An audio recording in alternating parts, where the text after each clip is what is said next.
Good afternoon, everyone. It's me, Malohat, senior teacher at Oregon State University. Dears, today at our lesson we will speak about adapting teaching materials according to the audience. So, how to adapt your teaching strategies to student needs? Teachers are often asked to modify instruction to accommodate special needs students.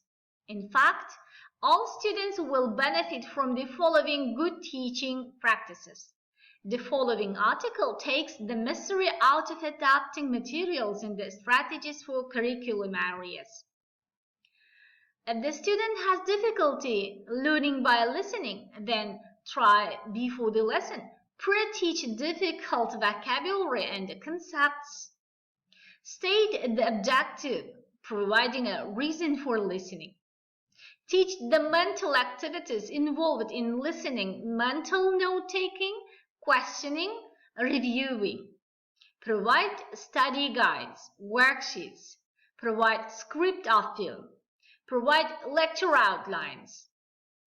During the lesson, provide visuals via the board or overhead. Use flashcards. Have the student close his eyes and try to visualize the information. Have the student take notes and use colored markers to highlight. Teach the use of acronyms to help visualize lists. For the colors of the spectrum, red, orange, yellow, green, blue, indigo, violet. Give explanations in small, distinct steps. Provide written as well as oral directions. Have the student repeat directions. When giving directions to the class, leave a pause between each step so student can carry out the process in his mind. Shorten the listening time required. Provide written and manipulative tasks. Be concise when with verbal information. Jane, please sit. Instead of Jane, would you please sit down in your chair? If the student has difficulty expressing himself verbally, then try to accept an alternative form of information sharing such as the following: written report, artistic creation, exhibit or showcase, chart, graph, or table, photo essay, review of films, charade or pantomime, demonstration, taped report, ask questions requiring short answers, provide a prompt such as beginning the sentence for the student or giving a picture cue. Give the rules for the class discussion, for example, hand raising. Give points for oral contributions and preparing the student individually. Teach the student to ask questions in class. Specifically, teach body and language expression. Wait for the students to respond. Don't call on the first student to raise his hand. First, ask questions at the information level, giving facts and asking for facts back. Then have the student break in gradually by speaking in smaller groups and then in larger groups. If the student has difficulty reading written material, then try find the text written at lower level. Provide highlighted material. Rewrite the student's text. Tape the student's text. Allow a peer or parent to read text aloud to student. Shorten the amount of required reading. Look for same content in another medium, movie, film strip, tape. Provide alternative methods for students to contribute to the group, such as role-playing or dramatizing. Oral reading should be optional. Allow extra time for reading. omit or shortening the reading required. Substitute one-page summarize or study guides which identify key ideas and terms as the reading assignment. Motivate the student, interesting him.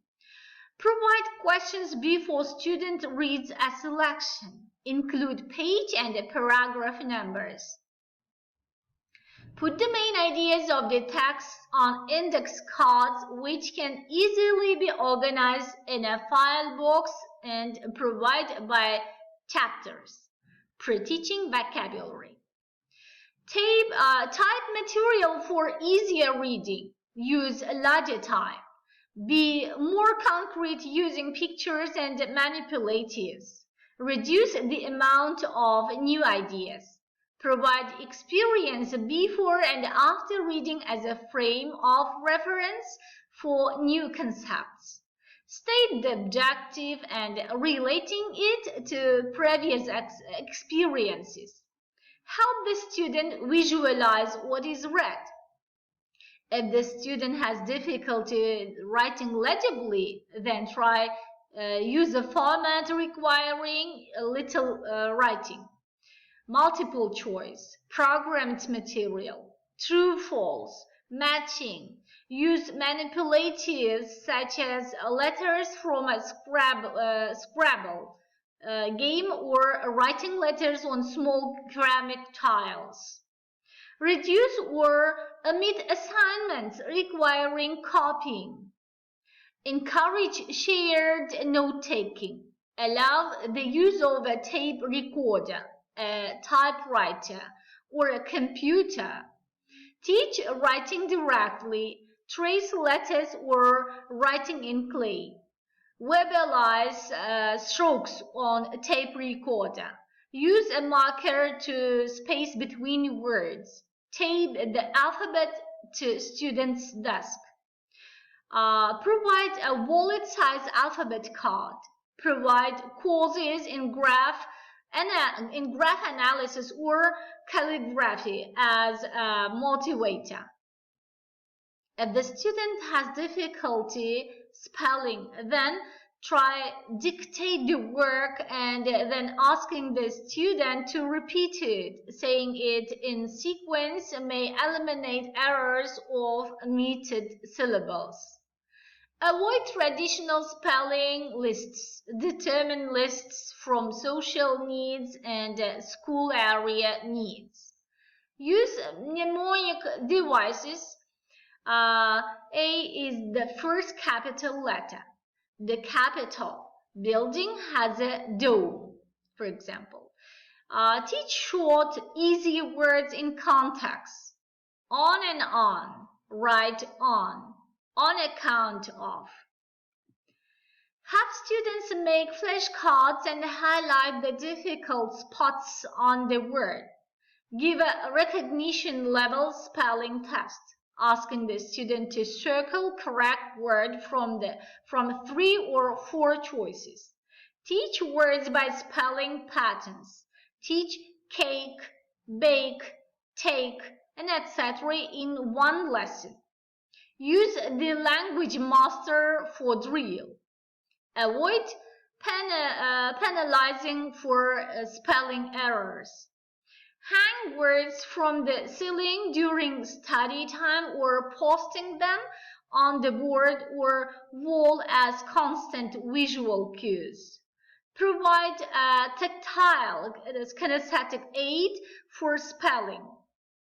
Sandpaper letters to trace or a box filled with salt or cereal to write in.